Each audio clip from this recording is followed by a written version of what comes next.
हम ठीक इसी बात का विश्लेषण करने वाले हैं। हमारे पास रघु लर्निंग जोन के कुछ बेहद दिलचस्प नोट्स और मास्टर चीट शीट्स हैं। अच्छा। हाँ, जिन्हें खास तौर पर यूपी पुलिस एग्जाम के लिए डिजाइन किया गया है।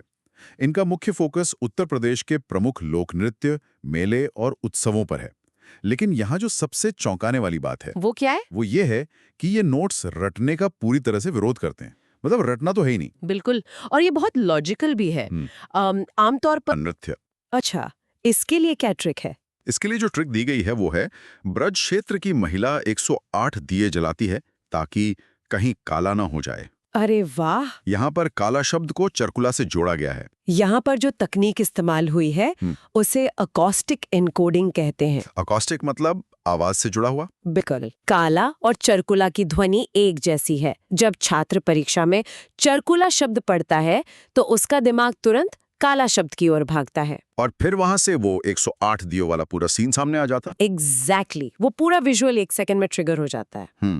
और रासलीला के लिए नोट्स में लिखा है, ब्रज क्षेत्र में रासलीला तो केवल कृष्ण भगवान ही कर सकते हैं। ये तो काफी सीधा है। हाँ, वहीं बरसाना की लठमार होली के लिए एक बहुत ही संगीतमय लाइन है, लाठी वैसा ही नहीं है जैसे एक छात्र परीक्षा के पूरे सिलेबस को अपने दिमाग में संतुलित करने की कोशिश करता है।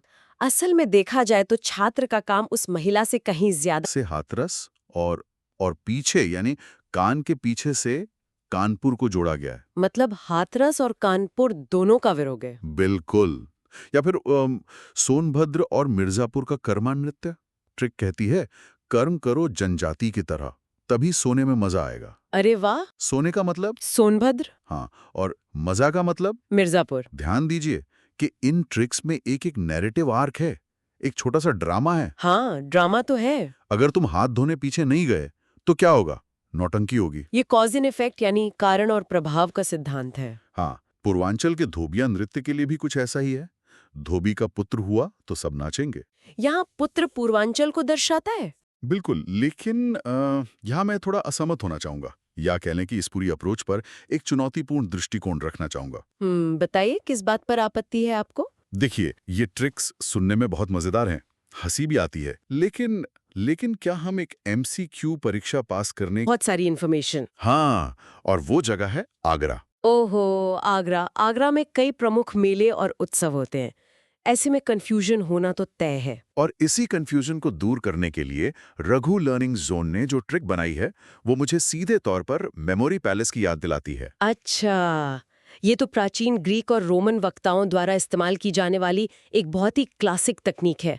उन्होंने इसका इस्तेमाल कैसे किया है नोट्स में? उन्होंने आगरा को बस एक शहर नहीं, बल्कि एक बहुत बड़े कमरे के रूप में इमेजिन करवाया है। एक कमरा? हाँ, अब हम सब कल्पना करते हैं कि आगरा नाम का एक कमरा है। उस कमरे के अंदर क्या क्या हो रहा है उसे विजुअलाइज करते हैं। ठीक है, मैं विजुअलाइज कर रही हूँ। कमरे के कोने में फरवरी का महीना चल रहा है और वहां ताज फंसा हुआ है। ताज फंसा है? हाँ, ये ताज महोत्सव को याद रखने की ट्रिक है। ताज आगरा में फंसा है और फंसा है मतलब फरवरी। अरे वाह, ये तो बहुत क्रिएटिव है। रुकिए, अभी और है।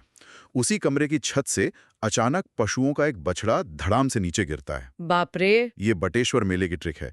पशुओं का बछड़ा मेले में गिरा। बछड़ा मतलब बटेश्वर और गिरा मतलब आगरा। एग्जैक्टली। फिर आप दूसरी तरफ देखते हैं, सावन का महीना है और कैलाश पर्वत से खूब सारा पानी गिर रहा है। पानी गिर रहा है आगरा में? हाँ, ये कैलाश मेले के लिए है। सावन में कैलाश से पानी गिरा यानी आगरा। गजब है। और इन सब के बीच, उसी कमरे के ठीक बीचों बीच हिंदू और मुस्लिम आपस में गले मिलकर सुलह कर रहे हैं। ये पक्का सुलह कुल उत्सव होगा। बिल्कुल सही। ट्रिक है, हिंदू मुस्लिम की सुलह ताज के साए में हुई। ताज मतलब आगरा। ये तो सच में मतलब किसी क्रिस्टोफर नॉलन की फिल्म का कोई असली अवांत गार्ड सीन लग रहा है। एक ही जगह पे इतना सारा विरोधाभासी डेटा है ना? ताज फंसा है, बछड़ा गिर रहा है, पानी बह रहा है और सुलह हो रही है। ये इतना अजीब है कि इसे भूलना भी मुश्किल है। और यही मेमोरी पैलेस की असली ताकत है।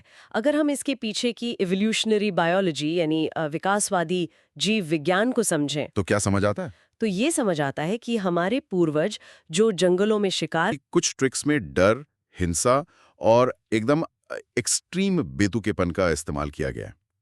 अच्छा, जैसे? मैं आपको सिर्फ 3 उदाहरण देता हूं और आप मुझे बताइएगा कि ये मनोविज्ञान के हिसाब से कैसे काम करता है। ठीक है, बताइए।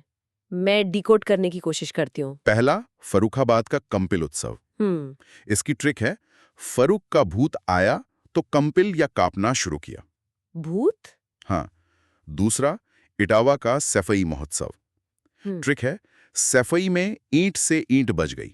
ईंट से ईंट बजना मतलब भयंकर लड़ाई। बिल्कुल।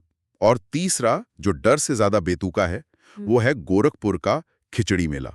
इसकी क्या ट्रिक है? इसकी ट्रिक है, मत खा खिचड़ी, गोरा हो जाएगा।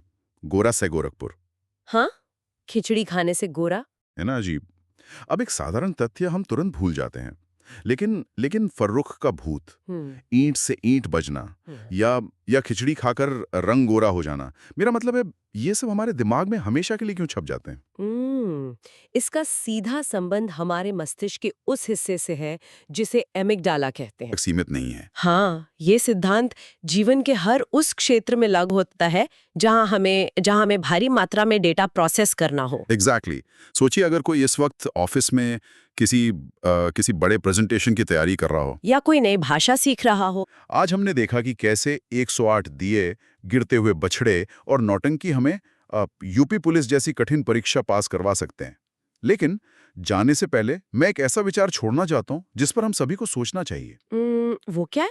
देखिए, हमने ये तो समझ लिया कि आज की इन आधुनिक मल्टीपल चॉइस परीक्षाओं को पास करने के लिए हमें अपनी ही संस्कृति, अपने ही लोक नृत्यों और ऐतिहासिक मेलों को याद रखने के लिए भूतों, लाठियों और अजीबोगरीब कहानियों का सहारा लेना पड़ रहा है।